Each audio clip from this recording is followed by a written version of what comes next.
ಇಂದು ಜಮಖಂಡಿಯ ಸಾವಿತ್ರಿಬಾಯಿ ಫುಲೆ ಮಹಿಳಾ ಮಂಡಳದವರು ಆಯೋಜಿಸಿದ್ದ ತಾಯಿ ಸಾವಿತ್ರಿಬಾಯಿಯ ಜಯಂತ್ಯೋತ್ಸವದಂದು ನನಗೆ ಮಾತನಾಡಲು ಅವಕಾಶ ಕೊಟ್ಟಿದ್ದಕ್ಕಾಗಿ ಅವರಿಗೆ ಧನ್ಯವಾದಗಳನ್ನು ಅರ್ಪಿಸಿ ನಾನು ಸುಹಾನಿ ಮುತ್ತೂರ್ ಒಂದೆರಡು ಮಾತುಗಳನ್ನು ಹೇಳಬಯಸುತ್ತೇನೆ.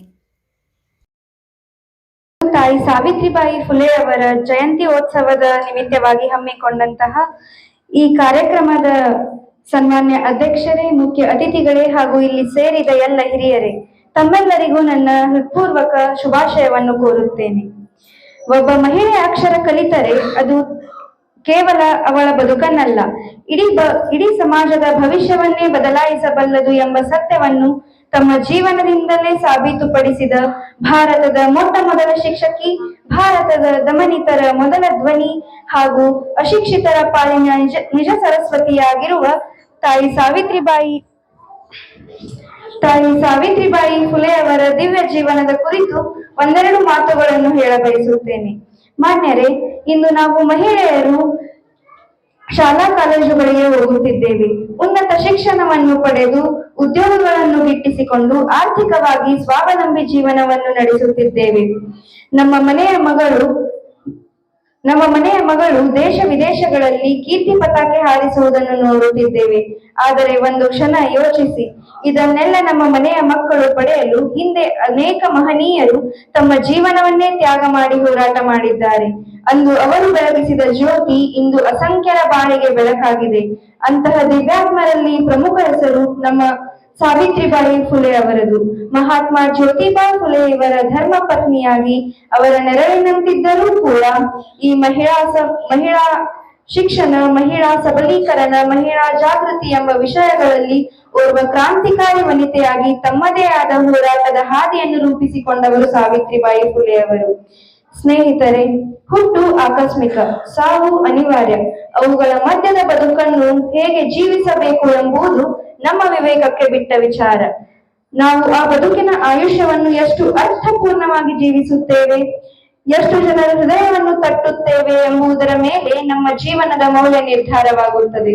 ಅಂತಹ ಮೌಲ್ಯಯುತ ಜೀವನವನ್ನು ಸಾಗಿಸಿದ ಸಾವಿತ್ರಿಬಾಯಿ ಫುಲೆ ಅವರು 1831 ಜನವರಿ 3ರಂದು ಮಹಾರಾಷ್ಟ್ರದ ನೈಗಾಂವ್ ಎಂಬ ಗ್ರಾಮದಲ್ಲಿ ಜನಿಸಿದರು. ಆಗಿನ ಕಾಲದ ರೂಢಿಯಂತೆ ತಮ್ಮ 9ನೇ ವಯಸ್ಸಿನಲ್ಲಿಯೇ ಜ್ಯೋತಿರಾವ್ ಫುಲೆ ಅವರನ್ನು ಬಾಲ್ಯ ವಿವಾಹವಾದರು. ಹೆಣ್ಣು ಮಕ್ಕಳಿಗೆ ಶಿಕ್ಷಣ ಅನಾವಶ್ಯಕ ಮತ್ತು ಅಪಮಾನ ಎಂಬ ವಿಚಾರಧಾರೆಯ ಸಮಾಜದಲ್ಲಿ ಅವರು ಅಕ್ಷರ ಕಲಿಕೆಯಿಂದ ದೂರವೇ ಉಳಿದರು. ಆದರೂ ಶಿಕ್ಷಣವನ್ನು ಹೊಂದಬೇಕೆಂಬ ಅವರ ಅಂತರಾಳದ ತುಡಿತ ಅವರನ್ನು ಸೋಲಗೊಳ್ಳಲಿಲ್ಲ. ಅವರು ತಮ್ಮ ಪತಿಯ ಸಹಕಾರದೊಂದಿಗೆ ಅಕ್ಷರವನ್ನು ಕಲಿತು ಅಕ್ಷರದ ಶಕ್ತಿಯನ್ನು ಅರಿತು ಅದನ್ನೇ ತಮ್ಮ ಶಸ್ತ್ರವನ್ನಾಗಿ ಮಾಡಿಕೊಂಡು ಅಕ್ಷರ ಯೋಧೆಯಾದರು. ತಮಗೆ ದೊರೆತ ಆ ಅಕ್ಷರ ಕಲಿಕೆಯ ಸೌಭಾಗ್ಯ ಎಲ್ಲ ಮಹಿಳೆಯರಿಗೂ ದೊರೆಯಲಿ ಎಂಬ ಸತ್ಸಂಕಲ್ಪದೊಂದಿಗೆ ಭಾರತದ ಮೊಟ್ಟ ಮೊದಲ ಮಹಿಳಾ ಶಿಕ್ಷಕಿಯಾದರು. 1848ರಲ್ಲಿ ಪುಣೆಯಲ್ಲಿ ಹೆಣ್ಣು ಮಕ್ಕಳಿಗಾಗಿ ಮೊದಲ ಶಾಲೆಯನ್ನು ಪ್ರಾರಂಭಿಸಿದರು. ಹೆಣ್ಣು ಓದಬೇಕಾ, ಇದು ಧರ್ಮಕ್ಕೆ ವಿರುದ್ಧ, ಇದು ನಮ್ಮ ಸಂಪ್ರದಾಯಕ್ಕೆ ಅಪಮಾನ ಎಂಬ ಇತ್ಯಾದಿ ಆರೋಪಗಳನ್ನು ಎದುರಿಸಿ ದಿಟ್ಟವಾಗಿ ಮುನ್ನಡೆದರು. ಅವರು ಶಿಕ್ಷಕಿಯಾಗಿ ಶಾಲೆಗೆ ಹೋಗುವಾಗ ಜನರು ಅವರ ಮೇಲೆ ಕಲ್ಲು ಎಸೆದರು, ಕೆಸರು ಕಸ ಎರಚಿದರು. ಆದರೂ ಅವರು ಎದೆಗುಂದಲಿಲ್ಲ, ಶಾಲೆ ಕಲಿಸುವುದನ್ನೂ ಬಿಡಲಿಲ್ಲ.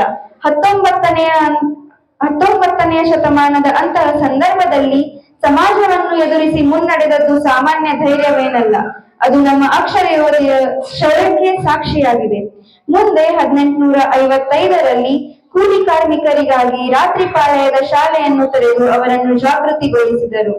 ಸ್ನೇಹಿತರೆ, ತಾಯಿ ಸಾವಿತ್ರಿಬಾಯಿ ಫುಲೆ ಅವರು ಶಿಕ್ಷಕಿ ಮಾತ್ರವಲ್ಲ, ಅವರು ಮಹಿಳೆಯರಿಗೆ ಸ್ವಾಭಿಮಾನ ಕಲಿಸಿದವರು, ಪ್ರಶ್ನೆ ಕೇಳುವ ಧೈರ್ಯ ನೀಡಿದವರು, ಸಾಮಾಜಿಕ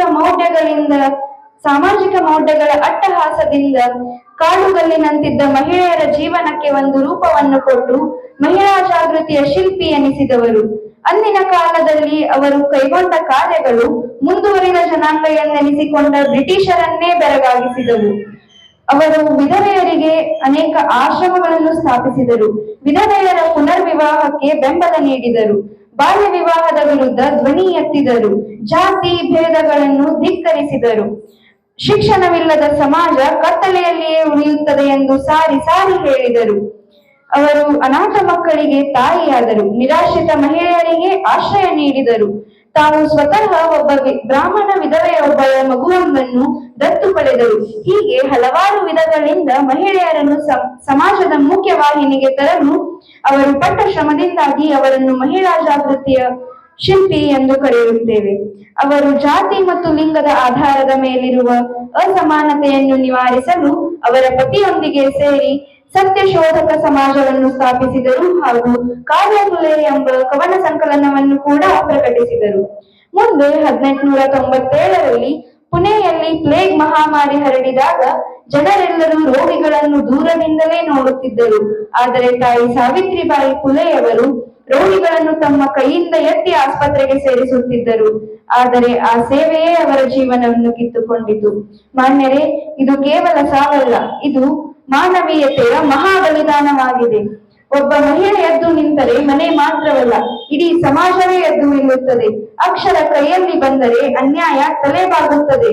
ಇದು ಸಾವಿತ್ರಿಬಾಯಿ ಫುಲೆ ಅವರ ಸ್ಪಷ್ಟವಾದ ಸಂದೇಶವಾಗಿದೆ.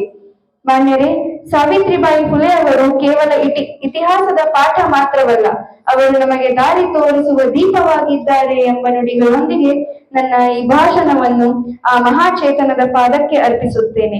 ಹಾಗೂ ನನಗೆ ಈ ವೇದಿಕೆಯ ಮೇಲೆ ಮಾತನಾಡಲು ಅವಕಾಶ ಮಾಡಿಕೊಟ್ಟ ಸಾವಿತ್ರಿಬಾಯಿ ಫುಲೆ ಮಹಿಳಾ ಮಂಡಳದವರಿಗೆ ನನ್ನ ತುಂಬು ಹೃದಯದ ಧನ್ಯವಾದಗಳನ್ನು ತಿಳಿಸುತ್ತೇನೆ.